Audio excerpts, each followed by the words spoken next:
are back for yet another day, and today is Curiouser, and I don't know if anyone else immediately thinks Mad Hatter's Tea Party. I'm sure they think of the same book, Alice in Wonderland, because Curiouser and Curiouser. So that is the first thought I had, of course. And I happen to have these napkins. I have a variety of different napkins, but this one I particularly felt drawn to. I'm thinking tea vibes. I'm thinking this would be a nice backdrop. Now, I do this a lot in my junk journals, and so I wanted to show you guys too. So if you ever have a napkin that you really like the print, and I do this wherever I go actually, if I find a napkin I like, I always take one for the road at parties, etc. My friends know to save them for me.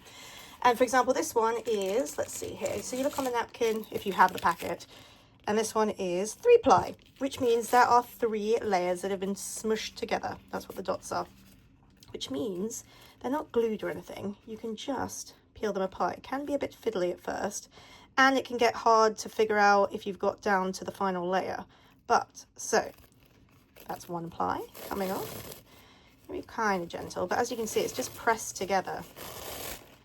And I might use these tissues for something else later on. It's good for texture. So that's 1-ply, which means there is 1-ply still on here. This is where it gets a little fiddly. Sometimes you can just start wiggling the corner and it will come apart, or you can take a sharp item like a needle, I think metal, that you just need to find a little opening between the 2 layers. Put yourself between. Ta-da! Okay, and then again very gently. You don't want to rip it too fast because it is very, very thin. It's thinner than tissue paper.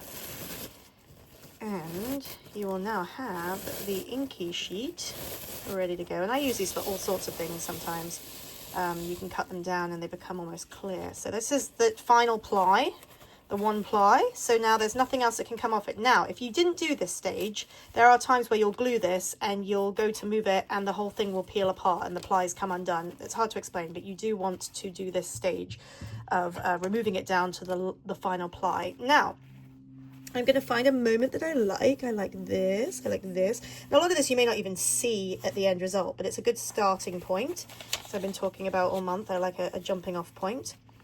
And I just like the kind of the pen work on it, to be honest. So I think I'm going to do it like this. Now, you can use just regular glue, like a Mod Podge, or even just like a PVA glue. I am going to use, because I happen to have it, this product here that was from England, and it's like a decoupage glue. And what I like about it is it kind of goes through both sides. I'm going to take a sponge. This one actually I used yesterday, so it might be a little green stained, which could also be kind of interesting. Let's see what that does. So usually what you would do is you would brush the page down, or wherever you want to place the item, which is what I'm going to do. So I'm going to get, I guess I need a brush, don't I? Glue all over. And actually I will put something, you know what, I'm going to put this piece of tissue behind it so that any inks and stains I have go onto the paper. I'm just gluing wherever I want my thing to be stuck. It's going to be kind of see-through when it goes on, by the way, because it is you know, a white background, so it becomes almost clear. You'll see in a second. And now we're going to place wherever I want to see it. I want to kind of push it down enough so that there's no bubbles. If there are bubbles, it doesn't matter. It can make for a really fun texture, actually. See how this? I actually like a little bit of a crease. But you want to kind of smooth it out. And then you can use your hands like I'm doing. Or any areas that you didn't have glue, by the way, can be a little problematic down the line. So this is where you would take like a sponge or similar. I'm actually going to rinse this one down a little bit because I think otherwise it'll be way too green. Top. Because the gentle dabbing motion kind of goes through both layers because it's tissue paper. It will go all the way through to the areas that didn't get glue underneath. See, I'm going a little too harsh. I've ripped some areas already. That's okay. I'll be fine. I'll be fine. As much of it is covered as possible with the glue. And then we will leave it to dry, and what will happen is this will harden and you end up with this kind of fun print now attached to, it's almost like a transfer sheet, or it feels like a transfer. You end up with the design, or whoever had designed these napkins I now have as my backdrop. And I thought this print was particularly, reminded me of like English teacups and things like that. And then yeah, I could continue to build on this while it's wet and drying, but because it's quite delicate until it's dry, I wouldn't recommend doing that. So leave it to dry and we'll come back. Now I happen to have this sitting on the side from a while ago, and it has a little teacup on it, which seems fitting, and that ripped flower there is bothering me. So straight away, this bad boy is going on there. Okay, so I have this fabulous stencil that I always forget that I have. I think I'm going to go straight on here.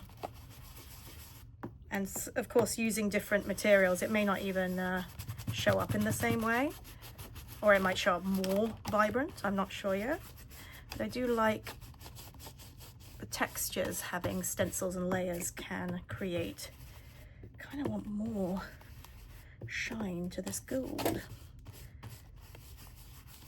Let's see what that looks like. Oh, that's nice actually. It's very subtle, which I think could also be quite fun. And again, we're in the building zone. I completely forgot, but look what I have. This was actually papers from the book class, or the paper flower making class I made out of books with my friend Jacqueline. And I just posted on my Instagram actually about that class. But in that, she had a couple of books that were going to be thrown away, and not by her, but she saves books basically and then upcycles them. And so I forgot, I ripped out some pages that worked for Alice in Wonderland. So I am just having a peek if I see anything with the word Curiouser, but even if I don't, it's quite a fun set of sketches that I really like, that definitely could be included on this page. I think I really like this image of her being attacked by the cards, and I'd forgotten about the playing card aspect. I might go down that route as well, including some sort of like playing card. I also like this design, that's also fabulous. And as I'm brainstorming here, I wonder if I was to take tape on this, if it would peel it up. Some print, but not all, will work really well if you take like a shipping tape. Let me see here if this will work. Let me find a moment that doesn't matter as much. So this is all Alice, but there's a bunch of different stories. So maybe this side. Let me just try this one. The town mouse and the country mouse. Let's just see if this works. It doesn't always, but sometimes you can put tape over the ink, especially when it's an old book that has like the raised ink. I'm going to do this as well, just to see. Oh, I've had such a curious dream. That could be a good piece, if it works. Let's put that over the top. Kind of press down and you gently peel. It will lift off a layer of the ink. Let's see. Fingers crossed, everyone. Ooh. Well, you know what? This is kind of ripping the paper itself, but I'm okay with that. Because look, we have the writing across. Now, I don't know if this will work, but sometimes you do that, and instead of it sticking, it will, if you wet this down, all you'd be left with was the writing. So when we wet this now, the back, it should peel off the paper, but the ink remains on the tape. Look, and then you end up with this like see-through writing from the book. I love it. Perfect.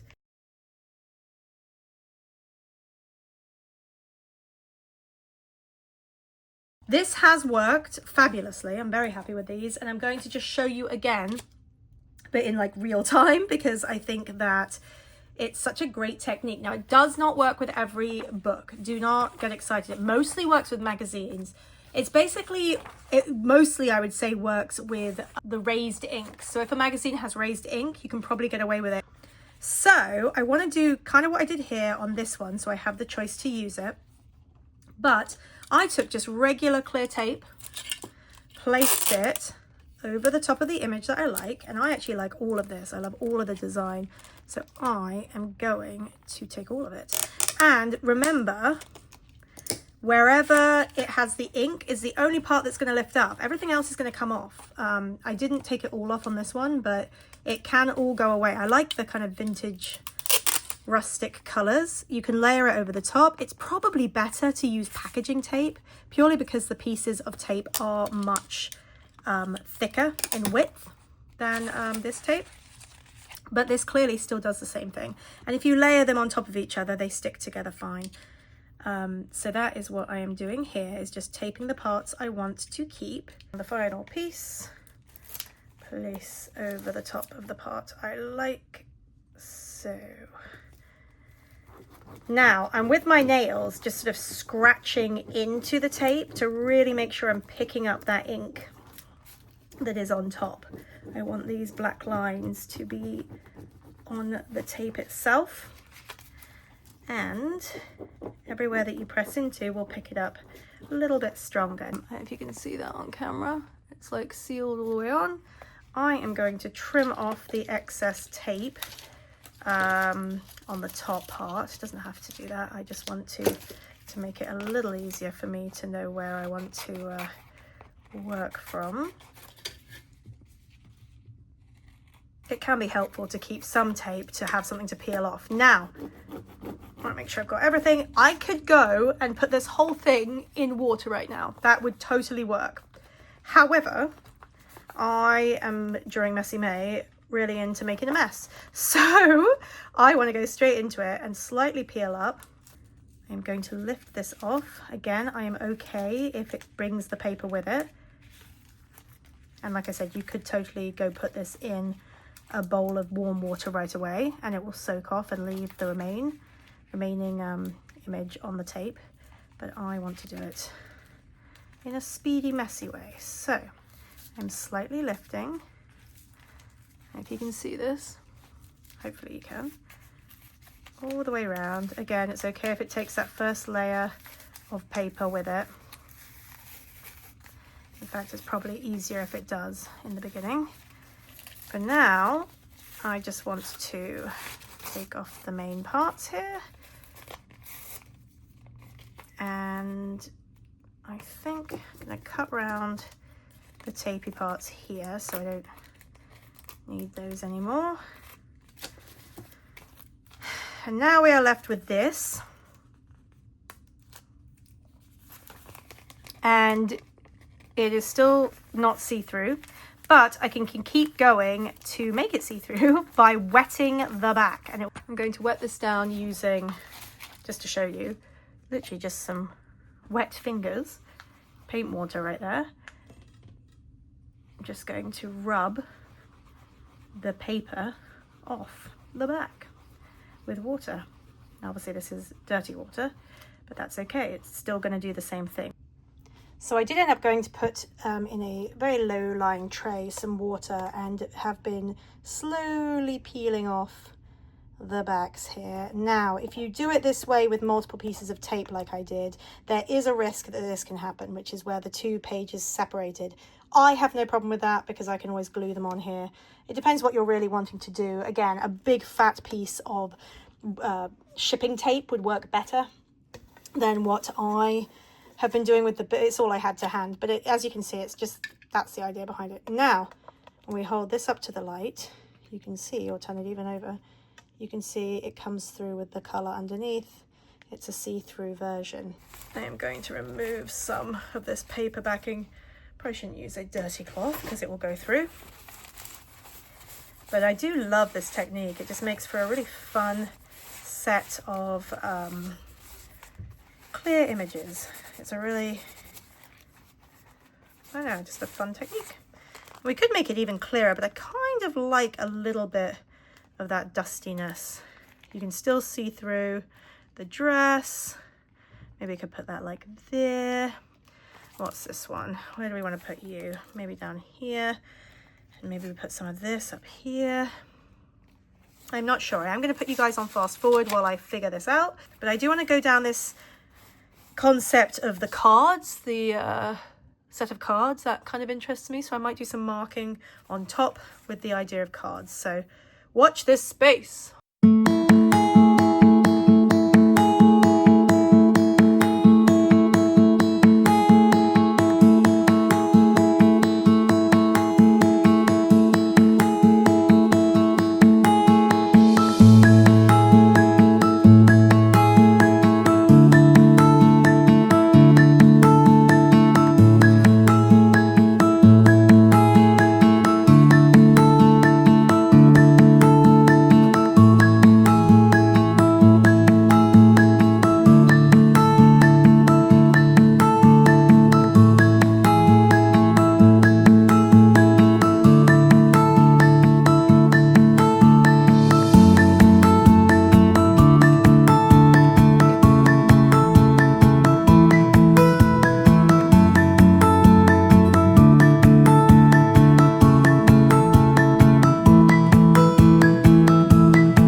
done, was pretty sure of it, and then I found an old birthday card that is the Mad Hatter's Tea Party, and it opened up into this fabulous moment. But I keep all these things because you can peel them apart gently and end up with these fabulous little paper moments. It is curious. I almost feel like maybe Cheshire Cat, or just Alice herself perhaps, but I've already got Alice twice on here, so I feel like that's a little much.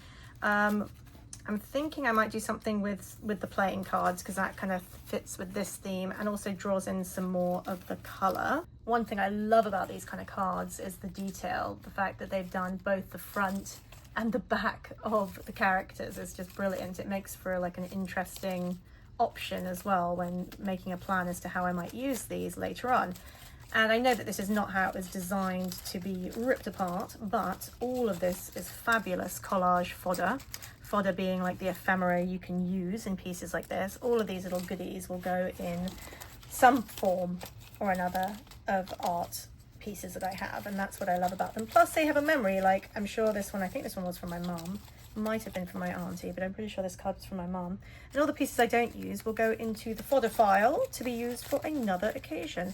Still having a hard time. Oh, there's even an engine in here. You can't even see that. That's amazing. You can't see it from the front of the card, but they've taken the time to include a little engine. Okay, so I think I've chosen this guy. I wasn't sure if I wanted to do the back of him and place him there, or the front, because I don't have much red on here. In fact, I have no red on here. I have pink. So we might have to do this and color over a little bit just to make the colors work.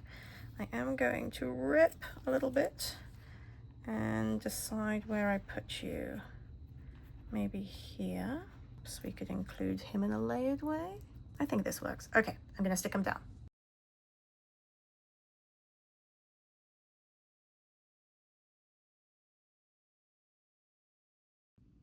Okay, now I think we're done.